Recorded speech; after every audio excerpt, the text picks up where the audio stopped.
शिवरमानस हंस चराचर जनन स्थिति लय कारण भो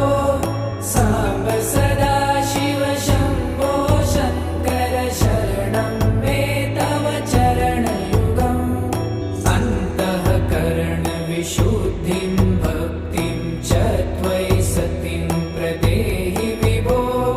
सांब सदा शिव शंभो शंकर शरणं मे तव चरणयुगम्